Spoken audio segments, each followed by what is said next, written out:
Right, you everybody, welcome back to OLIN TV. This is a very, very special one for us. We have John Jops Hare, who made some of the best computer games of our childhood. Hello, John. How are you doing? Pretty good. Not too bad. Yep. Hello, sir. Nice one, man. Nice one. Thanks for, Hey. Jops. Thanks for joining us, Jops. Really appreciate it, man. Thank you very much. Nice one. Thanks very much for joining us. So we like to go back to the beginning, John. Can you tell us a bit about yourself growing up and how you got into programming and game design? Yeah. So, I mean, I started making games when I was 19. And previous to this, I was at school like everyone is. One of my mates in my maths class, we became friends. We formed a band together. So we were playing music together for 3 years before we even touched making games. Right. And we dropped out of college. We told our parents, yes, okay, we're going to be in a band. It will be fine, you know. Well, it wasn't fine, you know. It was all right. Being there. They never really went anywhere, you know. So after a while of working at Asda and mending lawnmowers and stuff, my mate taught himself how to program. He used to get the catalogue, like K's or Littlewoods catalogues, and he got ZX81s back in those days. Back in 1985 now. That's where we're going back to. And basically he'd get it for a month, then he'd send it back. You could do that and get it free. And he did it 3 times in a row from 3 different catalogues. And in these 3 months, he taught himself to program. It's very ingenious. And on that 3rd month, he took a demo to a local games company. There weren't that many companies, but there was one quite local to us, like about 8 miles down the road. Yeah. And he managed to get himself a job there as a programmer. So we started working. And then I was around his house one day, we were recording some music, and he's like, oh, I'm doing this programming stuff. But he said, they're asking me to do some art, and I really can't do it. And I said, oh, I'll have a go, because I studied theatre design and art and stuff at college. So I thought I'll have a go at that. And I did some wizards and dragons and stuff. And anyway, he put them in the game, and the company liked my work, and then they offered me some work. So then we ended up, both of us were working for the same company, like as freelancers. Yeah. And then then after that, then they commissioned us to make another game called Twister. I don't know if you know the game Twister. It's on the Spectrum. So that was the first game we made together. But we were working through this company called LT Software. We did put a little cheat key where you could type in some thing and it said it's by Sensible Software, but it was hidden because we weren't official back then. Nice. It was a counterfeit name. And it was great. I mean, the game was all right. I mean, it was okay for a Spectrum game. It was quite fun, but not that great. But we learned during the process that the guys we were working for were taking 85% of the money, and we did 100% of the work. I did all the art, the program, did all the designs. So we're like, well, we're not doing that again. Like, this is fun. But we can pick it alone. Fuck that. Fuck that, exactly. Yeah. So back in those days, this was Thatcher's Britain. So, you know, loads of people were out of work, basically. There's a lot of unemployment. And when we left school, there weren't any jobs, basically. So what they'd done is they'd invented this thing called a government enterprise scheme. So this meant that if you were, I don't know if there was an age restriction, but we definitely qualified. We were 19. You could they'd give you 40 quid a week, which was okay then when you're living in your parents' house, to run your own company. So we're like, great, you know, we're both living with our parents, that's fine. But the snag was you needed to have been on the dole for 13 weeks. We weren't on the dole. And you needed to have £1,000 in the bank. We didn't have £1,000 in the bank each either, you know. But we had a sneaky plan. So we signed on the dole for exactly 13 weeks. We did another game with this company whilst we were on the dole, for which we got paid exactly £2,000, which was £1,000 each. Then after that game finished, we signed off the dole after exactly 13 weeks, and then we qualified with the money in the bank, and basically we've been unemployed long enough to get this benefit thing, and that's it. Very strategic. Yeah, very strategic. Perfect crime. And that's how Sensible Software was actually founded, as a what was called a government enterprise scheme company. I'm imagining actually in the next few years they're going to need to do something like that right now, because it's like there's going to be a lot of unemployment, as we know. If it's not already now, then soon they're going to need these kind of schemes coming back for people. But it was really good for us as young people. This was cool. It was a whole year of getting paid enough money to live, you know. It's good. Nice one. Nice one. Nice one. Thank you. Hi, mate.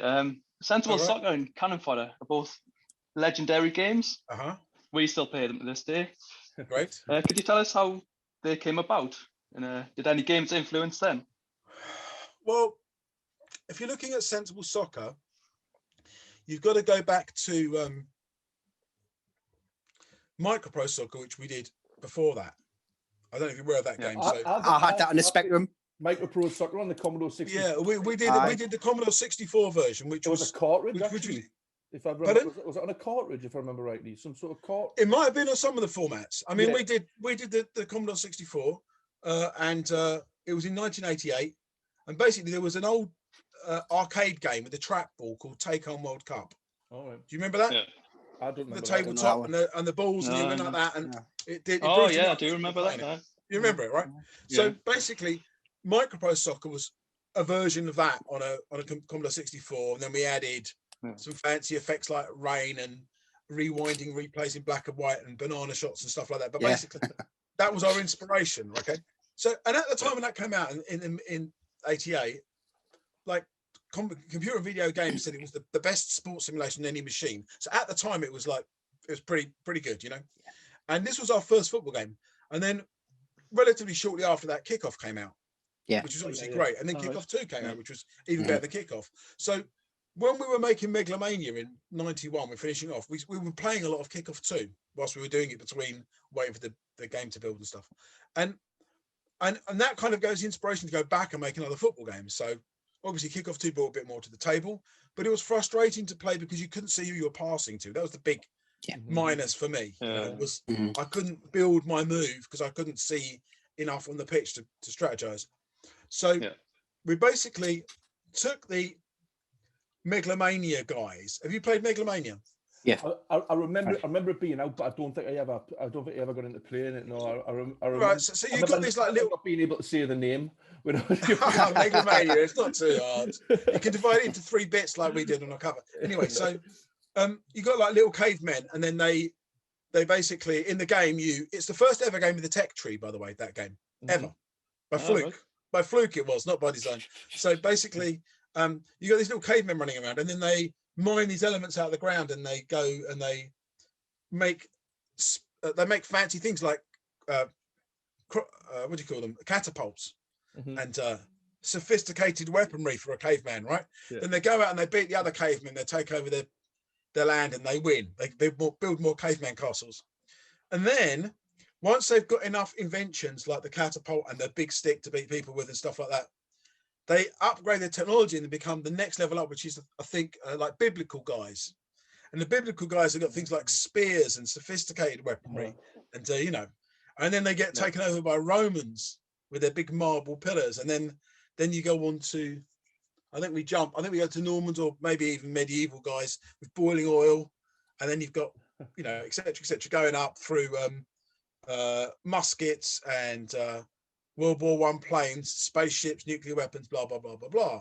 And that's how Megalomania works. It's like a battle of technology across eras. So you've got these cavemen running around, and then this biplane flies down and just bombs them, and they're just gone. That's Megalomania. Anyway, the Little Men were the first Little Men we ever did any game, was from Megalomania. And when we were finishing it off, you know, in those days, you'd wait 2 hours. Like, you'd made a change to the game, you'd have to wait 2 hours for the game to build so you could test it again.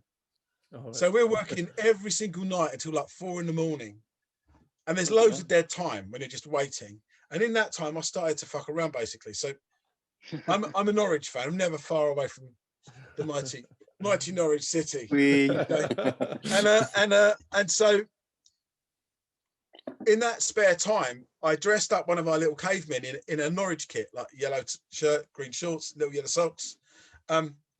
And then we got them to run around the little Megalomania world with all the castles and the stuff like that. And this was like trying to push the fact that we want to do another football game next, you know. That's what's going to be the next thing. So then what we did was we took the perspective of Megalomania, which is very similar to Sensible Soccer and Cannon Fodder. But at the time, we'd only had Megalomania. We literally just took the castles away, and then with the grass, we just drew a football pitch on it. Effectively, that's what we did. And kept the little guys running around. And and pretty fast it turned into a good it was a good perspective for a football game. We saw that you had enough perspective to see if you're, you know, in the center circle, you could see the guys out to the wing. There's a guy just inside you. There's a guy just behind you. You know, you could cross into the box. So it worked. And then the game mechanics within 2 months, it just worked like magic, like the way the game mechanics came together. Sometimes you do something and you're not quite sure how you achieved it. And we knew it was brilliant and we didn't quite know why or how we'd lucked our way into getting there, but we knew that it was something special and we shouldn't break it, basically. So we just kept it. And then we built everything around this, you know, this magic accidental formula that we got, you know, a bit of skill and a bit of luck. And that's it, really. I mean, within 2 months, we knew it was going to be a massive hit because it was just amazing. And you know. Oh, it's amazing. I mean, we still absolutely amazing. Well, when we're allowed, we still play it to this day. Like we'll have a few cans of beer, you know, all right, we'll get the Super NES out and we'll it's great, man. We still play. I mean, I've got the box sitting behind us there on the shelf. But yeah, you obviously got a really impressive portfolio. So, were there any other games that you're really proud of, Jops? There's loads. I mean, if you, all of them, I'm proud of in a way. It's like, when you make games, it's like you've got loads of children that you care about all of them, you know. So people will talk to me like, obviously, Sensible World of Soccer, you know, the final version of Sensible Soccer, if you like, that is the one that I'm the most proud of because that's the one that got the 10 most influential games of all time is in that canon of, you know, with Tetris and Mario and stuff like that. It's amazing. They did this listing in names, Yeah, they did it in California about 15 years ago. So that's like the ultimate accolade we've had. And SWOS is the one that's the big one that everyone will come back with. So that's, I guess, the kid you're proud of and you show off to everybody, you know? Yeah. But, obviously, Cannonfodder is a great game as well. And that came about from using our little men again. And we'd been playing a lot of Lemmings. And Cannonfodder in our office for years was called Lemmings with Weapons. For years before we went to the Cannonfodder name. So that was the idea. You had this little group of guys walking around with weapons and, you know, inspired by Lemmings, but also a bit like Rambo, but with lots of players following around each other. And then we carefully planned each level so something new happened and added all the weapons and the vehicles and, you know, all the other stuff came in. But yeah, so that, I mean, obviously that's probably arguably our second most famous game. And then Whizball is probably our third most famous, which was from the earlier era, the Commodore 64 era. Whizball was our second game we ever did. So that got an award by Zap 64, which was the biggest magazine of the era in the Commodore 64 world. You're bringing back a lot of memories, Retrospectively, we got a Game of the Decade award from Zap for the 80s, which was like, well, if it's the Game of the Decade, it's the game of the Commodore 64, because that's it, you know, 80s is Commodore 64, the end of it. So there's that, and then there's WizKid, which was the kind of follow-up, which was a really offbeat, weird game which came out just after Sensible Soccer. I love that game because it's like a free-form jazz album in the middle of a normal rock kind of set. And then and Megalomania, of course, as well. But you know, even things like Shoot 'em Up Construction Kit was really good. 3D Tennis was weird, I'm saying, and a few other bits we've done. But we had a really good run of games. So what can I say? It was a really fantastic time. Nice one. It's a really impressive body of work, to be honest. You mentioned freeform jazz there. That brings us nicely on to the next question. Because our podcast's primarily a music one. So what floats your boat musically? What are you into? Do you know about our game Sex, Drugs and Rock and Roll? No. None of you guys know that, do you? Wow. No. Okay. Right. So this is a game that didn't come out. So so in 1995 we signed a contract with Warner Software. It's a big contract. It was actually a £3 million contract for 3 games. It was a Sensible Soccer in 3D, which came out, but you might have seen it. It wasn't that great in the end. Yeah, aye. We struggled with 3D. And then another game called Have a Nice Day, and then Sex, Drugs and Rock and Roll. And Sex, Drugs and Rock and Roll was a point-and-click adventure about a guy who was a singer in a band. And it was just about him going around and doing drugs and being in his band and shagging people, but for fun, like a Young Ones or a Viz comic kind of style humor about it. but yeah, I mean, we really did a lot of. I mean, you can see here. If I just move my camera down, you can see my guitars there. I guess you can. Yeah. Yeah, So yeah. I'm a music guy. I'm a songwriter basically. Yeah. So this was an excuse to be a songwriter in the game. So me and Richard Joseph, who was our sound guy, he did all of the music that we did in the Amiga games came from Richard Joseph. And before that, a guy called Martin Galway was like a genius on the Commodore 64 music scene. But myself and Richard, he had a studio in Pinewood Studios where they make the films and stuff. And I'd go there once a week, and we were we made a 32-track album to go with Sex, Drugs and Rock and Roll. So the whole thing is about this band, but they kept on changing style. So they started off as a punk band, then they went to a heavy metal band, then they went like a kind of Beatles who've just discovered Eastern philosophy kind of band. Then they went to a funk band. Then there's all over the place music, and it was really, really good fun. So yeah, I mean, and obviously I did the music in Cannon Fodder, which is quite well known. That's my music. So I've not turned up my head all day. Aye. I've not turned up my head all day. Yeah. So that was the kind of thing. Like I just wrote a little lick on the guitar and some words and little melody. I went to Richard's house and he turned it into an amazing tune. It's great. If any one of you guys is a songwriter and you've got a mate who's a brilliant producer, it's so great. You go in with an idea and you come out with a great track and you try and do it at home and it just sounds like shit, you know. You can't get it to sound good. So it's very frustrating for me. Like I've produced so much of my own stuff and I'm just no good at it, you know. I don't have the patience. I'm sure. And it's hard when like trying to drop yourself in when you're in the middle of doing a bit of guitar and you got to like press the button at the same time. But yeah, and then on Cannon Fodder, there's a track in it. You know the track when the guys go around, queue up around the graves, and then you got the names going up. Yeah.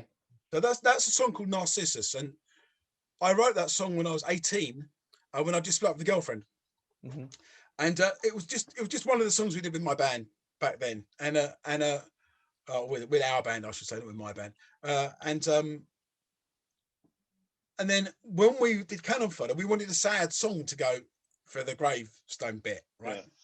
And we're like, let's see what this one is like. If we take the words out, we just turn it into a melody. So Richard put it in and it sounded okay. We thought we'll keep it then. So of course that's been in Cannon Fodder, it's been quite well known. Well, we then mentioned to Virgin that we had this track. And we decided to I can't remember why, maybe it was for Cannon Fodder 2, I can't remember why, but we re-recorded it, but the proper version with the words. We got a sax player who's actually he's a guy who does a lot of touring with Roger Waters, like when Roger Waters does his touring. Yeah. So it gives us a really Floyd sound. So we got a version of the track. Have you heard the version of this with the sax solo at the end? Not sure I have. I've not heard that one, no. I played Cannon Fodder 2 if that's the one. Yeah, no, it's not the Cannon Fodder 2 and it's a different one. I can send you guys a link anyway. Yes, please. So it's the Cannon Fodder tune, but it's with the proper, like the proper song, you know, like that bit. Very Floydy kind of style stuff. Anyway, so but that's become quite well known by some people. So I've played in a couple of bands related to this you may or may not know of. Do you know of Sid 80s? No, I don't. Oh, you guys, the music guys, this is good for you then. So myself and a guy called Ben Daglish, who's sadly not alive anymore, famous old games musician, a guy called Mark Knight and Jeremy Longley and Andreas Wallstrom and Marcel Donnet and Ray Norhand and all these other guys. We were all played in this band and various times, various ones of us playing. But basically, we took old famous game music, mostly from Commodore 64 games, and played them as a rock band. All right. So that sounds unreal. It's brilliant. And we've been doing it since I think we've not done one for about 3 years, and one of our members has died actually recently, so it's not likely to happen too much in the future now. But we were doing that stuff in different places. We played in all over the UK. We played many different places in the UK and in Copenhagen and other different places. And then with my own music, some from the games. So like the goal scoring superstar hero track at the start. What a tune, man. What a tune. That's one of my ones as well. And the Cannon Fodder 2 Killer one. And Sensible Golf is my track as well. So, those kind of tracks I now play with another band called the Sensible Band, and we play. We got at least we've got at least 1 gig a year in Poland, so we do that, which has been really good fun. So there's a big retro show in Poland called Pixel Heaven, and we do that every year. Well, apart from last year. So last year we were meant to be playing also in Norway and also in Amsterdam. And unfortunately, all 3 gigs got cancelled. So, but yeah, I mean, there is opportunity to do game stuff within music and get a crossover going. Yeah. Well, you basically just answered the question what I was gonna ask you about. Are you still doing music? Absolutely, man. I do it all the time. I mean, I just keep on writing. Last week, you guys are songwriters, yeah? So you know how it goes. Like like you've had a fallow period where nothing's happening. And then suddenly it all comes. Last week, I wrote 4 songs in a week after nothing for months. And I find that it often comes like that, and you write it down and like, these are the 2 of them I wrote words for. They're here. Look, you just write and then you write the words down and, it keeps us busy, doesn't it? Eh? It does. Definitely does, mate. Definitely does. And so, I mean, mostly I still make games. So I don't know, are you aware of Sociable Soccer? We're not. I've just read about it today. Well, that's tell us a bit about it. Neil mentioned it earlier on, and we thought basically one of our final questions was to say, have you got anything else in the pipeline? So. Well, yeah, I'm a Sociable Soccerist. I've been making it 5 years, making it with a team in Finland. We're out on Apple Arcade at the moment. It's doing really well. It got to #1 in the Apple Arcade charts about a year ago, just after it came out, and it's really steady, ticking on over. And it's a cross-platform game. So Apple Arcade is only the first platform. So it's going to go to PC, PlayStation, Xbox, and Switch pretty soon. Oh, nice one. Which is really, really, really cool. So it's like a Sensible Soccer style, fun, fast game to play. Lots of teams, but this time it's online as well, and you got sort of like card collecting kind of bits in it as well. So still doing the same old thing. I mean, what I can do is I can send you guys some links to videos or pictures, or get you in touch with our guy if you want. That'd be really good. I'd love that. Definitely. Yeah, get in touch with our guy Gustav, who does all that stuff, and I'll put you in touch with him and you get all the stuff from him. Oh, thank you very much. Nice one. Thanks, mate. No problem. I think we've just got one more. Hi. One more question. I think you've touched on it, mate, to be honest, though. It's just how's COVID impacted on you and how have you been able to adapt? Has it had much of an effect? The COVID question. So basically, I work a lot. My main office is in my house and has been for a while. But I know that I go crazy when I'm working at home all the time. So what I normally do is I sometimes get an office outside for a while, like rent an office somewhere else for a while.